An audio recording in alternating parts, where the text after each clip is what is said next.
특히 노년에 우리가 지켜야 할 테크가 있다고 합니다. 요거를 망치면 건강을 다 망칠 수가 있고요. 요 테크에 성공을 하면 나이가 들어서도 살이 결코 찌지 않고 요요를 피할 수 있는 그런 아주 좋은 방법이라고 하거든요. 자, 오늘 지긋지긋한 요요의 악순환을 끊을 수 있는 땡땡 테크. 자, 그것이 궁금하시다면 오늘도 채널 고정. 네. 얼굴이 왜 이래? 그새 요요 현상 오나?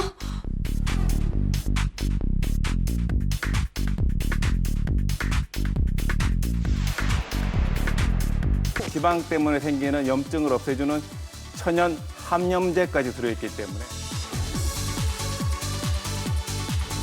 자, 지금 앞서 얘기한 것처럼 네. 다이어트 하면서 가장 걱정이 되는 게 바로 요요 아니에요? 네. 그렇죠? 너무 싫죠 요요. 우리 패널분들은 요요 걱정하신 적 있으세요? 2년 전에 제가 그 마시는 다이어트로 살을 좀 뺐는데 또다시 2년 후에 또 쪄가지고 요즘도 또 이렇게 음식 줄이는 다이어트 하고 있어요. 네. 좀 빠지지 않았나요? 아니 근데 오영실 씨는 찐 적이 없으신 것 같은데요? 날씬해 제가. 보이시거든요. 네. 이게 본인은 알아요. 거울 보면 내 얼굴이 미워지고 여기가 이렇게 디룩디룩 해지고 있다라는 걸. 네. 그래서 빨리 그런 거를 하는데 지금 2년 만에 다시 하고 있으니 요요가 온 거죠. 네. 오영실 씨는 그래도 2년, 텀이 그 2년이나 걸리니까 다행인데 네. 저 같은 경우는 그 어떤 뭐 배역이라든가 상황상 다이어트 하는 경우가 거의 평생이었어요. 네. 네. 그러면은 빼고 나서는 한 6개월도 안 돼서 네. 원상태 복귀가 되거나 더 찌거나. 네. 그런데 이제 그렇게 너무 몇십 년을 그렇게 하다 보니까 제가 어느 날 손에 수포가 막 생기면서 주부습진 같은 그게 생기더라고요. 그래서 네. 어디 가서 검사를 했더니 면역력 결핍으로 인한 그러니까 이 다이어트를 너무 과도하게 자꾸 하다 보니까 면역력 결핍으로 인한 함포진이라고 정말 고치지 못할 그 병이 와서 고생하고 있어요. 그러니까 곽정희 씨 말처럼 요요가 단순히 살이 빠졌다가 막 급격하게 찌는 것도 문제지만 네. 건강상에도 굉장히 안 좋은 여러 가지 이유들이 있다고 들었어요. 반복되는 요요는 좀 우리가 무서워하는 심장 질환의 발병에도 영향을 많이 주는데요. 요요를 많이 겪은 여성분들이 정상 체중을 계속 유지하는 여성들에 비해서 심장 마비에 걸릴 확률이 3.5배가 높다고 하고요. 그리고 협심증이나 관상동맥 질환이라고 해서 심장의 혈관이 막히는 질환 있잖아요. 네. 그것도 생길 확률이 1.7배나 높다고 합니다. 네. 벌써 제목부터 의미심장하네요. 바닥난 근육 잔고. 내 몸에 무슨 일이 일어날까? 예. 근육의 빈자리 네. 무엇이 채운다? 어허. 뭐가 채울까 한번 보겠습니다. 네. 자, 지방. 지방이 채운다. 또 어떤 문제가 있을까요? 우리가 눈에 보이는 근육도 있지만 사실은 장기도 근육으로 돼 있거든요. 심장이라든지 내장이라든지 이런 것도 근육으로 돼 있는데 근육량이 줄면 그런 기능들이 다 같이 떨어지게 됩니다. 그리고 주변에는 내장 지방이 많이 생기게 되거든요. 내장 지방이 많이 생기게 되면 혈관에 가까운 지방이기 때문에 이를 통해서 이제 염증이나 이런 물질들이 혈액 순환으로 같이 많이 들어가면서 여러 심혈관 질환이라든지 뇌혈관 질환이라든지 이런 것들이 또 많이 생길 수 있고 또 지방간이나 대사증후군 같은 것들이 많이 생길 수가 있어요. 네. 이것도 보겠습니다. 근육이 줄어든 만큼 뭐가 생길까요? 근육의 빈자리는 지방이 채웠고 줄어든 만큼 통증이 생긴다. 근육이 줄어든 빈자리에 이제 지방이 끼게 되는데 이 지방에서 이제 염증 물질이 많이 발생할 수 있어요. 왜냐하면 지방은 원래 좀 지용성 독소 같은 걸 많이 가지고 있거든요. 이렇게 염증 물질을 발생하면 주변의 연부 조직에 염증을 많이 퍼지게 하기 때문에 더 통증이 유발되는 원인이 될 수 있습니다. 네. 결국은 이제 근육이 있어야 평형 감각도 유지할 수 있고 내 허리도 보호할 수 있고 요요도 예방할 수 있고 무조건 근육을 키워야 된다는 얘기인데 나한테 지금 그러면은 근육이 얼마나 있는지 요걸 그냥 체크할 수 있는 간단한 방법이 있을까요? 최소 이 정도 잔고는 가지고 있어야 된다라는 근육량을 볼 수 있는 방법이 있어요. 네. 그 체성분 검사에 나오는 그 근육량 있죠. 그거하고 비교를 해보시면 되는데 이제 남성분의 경우에는 본인 체중에 곱하기 0.4. 그리고 여성의 경우에는 그 체중 곱하기 0.35를 하시면 그게 이제 본인이 꼭 가지고 있어야 되는 최소 근육량이 되겠습니다.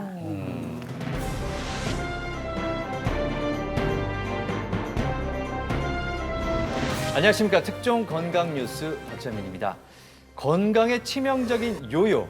이 요요가 근육 부족뿐만 아니라 잘못된 다이어트 습관으로도 생긴다고 해서 충격을 주고 있는데요. 자, 그렇다면 요요를 부르는 이 잘못된 다이어트법은 무엇이 있는지 알아보기 위해서 저희가 특파원을 급파했습니다. 최기한 특파원 나와주시죠. 네, 급파된 최기현 특파원입니다. 제가 나와 있는 이곳은요, 나 다시 예전 몸무게로 돌아가지 않으리입니다. 이곳에는 다이어트 3인방이 계시는데 다이어트를 어떤 식으로 하시냐면 절대 내 인생에 요요는 없다라고 주장하는 다이어트 달인 3인방입니다. 자, 이분들은 어떤 방법을 갖고 계시는지 한 분씩 만나볼까요?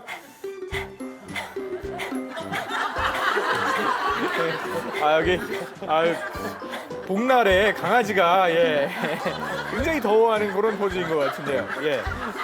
물을 못 마셔서 그래, 물을. 물을 못 마셔서. 내가 왜 예. 물만 마셔도 살이 찐다는 그런 체질 있잖아. 네네. 그게 딱 나야. 내가 물을 안 먹으면 그래도 유지하고 있다가 네네. 물을 조금만 먹으면 네. 살이 쪘다가 어허. 또 소변을 넣으면 그만큼 빠져요. 그러니까 나의 살의 원인은 바로 물인 거지. 그래서 물을 마시지 않는 게 다이어트 비법이다. 그렇지. 예. 내가 지금 여기가 사하라 사막이다, 모하비 사막이다. 아니, 네. 싱그루가 보이네. 당신 왜 낙타가 서 있지 지금? 어질어질하네. 예. 내가 죽을 만큼 할 때 그때 물을 조금 마시네. 예. 내가 물을 벌컥벌컥 마시냐? 그럼 절대 안 돼. 예. 나한테는 전용 텀블러가 있어요. 예. 그래서 이렇게 예. 딱 물을 요만큼씩, 어. 요만큼씩. 나이야. 자. 야. 이렇게 또 해서 또 어질 죽을 것만 같을 때 예. 여기 딱 한 잔을 마시고 예. 그렇게 살면서 내가 물을 조절하는 거 예. 이게 나의 체질에 맞는 다이어트다 이거지. 아. 그래서 요 정도의 몸매를 내가 예. 유지하고 있는 거예요. 이게 다이어트 방법으로는 좋을지 모르겠는데 정신 건강에는 그렇게 좋아 보이지가 않아요. 그런가? 예, 지금 우리 옆에 무서운 시어머니 전문 역할을 하고 계시는 우리 박정희 선생님께서 나와 무서워라. 계시는데 아이고. 이런 며느리 두시면 어떻게 반응하실 거예요? 아이고 밉다 미워. 그냥 어떻게 물이라고 병아리 눈물만큼 펄컥펄컥 마시지 못해. 진짜 무섭다. 바로 혼나셨어요. 자, 한 번씩 검증을 해보도록 하겠습니다. 그럼 첫 번째 방법, 일단 물을 최대한 마시지 않는 것. 이거 어떻게 도움이 될까요? 그 체내 수분량의 그 10% 정도가 줄게 되면은 생리적인 기능이 떨어지게 되고 예. 20%가 줄면은 사망에 이를 수도 있다고 합니다. 예, 또 그럴 것이 혈액이나 세포, 장기는 다 물이 거의 60% 이상을 차지하고 있거든요. 그렇기 때문에 어떤 이온화된 어떤 영양소나 노폐물을 운반시키거나 전해진 같은 걸 가지고 있는 게 물이기 때문에 물이 부족하게 되면 생명에 많은 지장을 주게 되는 것이죠. 제가 저 같은 경우 그 어떤 드라마의 배역을 맡았는데 예.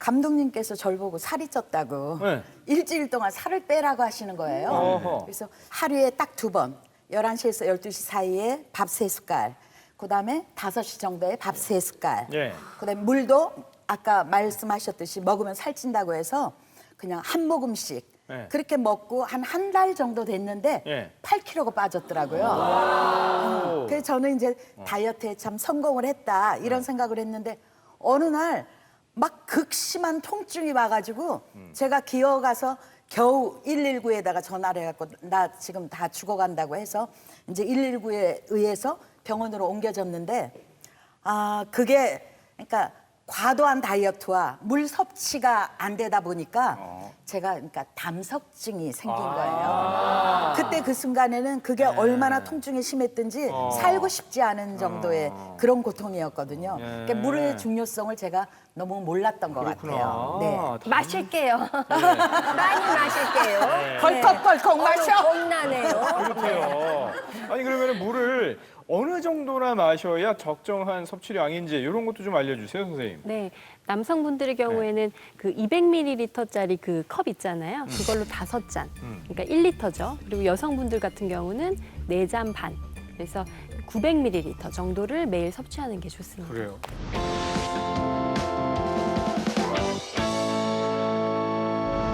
자, 이번에는 다이어트에도 성공하고 요요도 막을 수 있는 한약재 두 번째입니다. 정체가 무엇이길래 맛있으면서 떫은가요? 바로 여기에 나와 있는 것이 풋사과인데요. 네. 네. 보시면 아시겠지만 아울이나 매실같이 굉장히 사이즈가 좀 작잖아요. 덜 익은 사과라는 뜻인데요. 크기는 한 4cm 이하 그리고 무게는 4g 정도 이하가 되는 사과를 말하는 거거든요.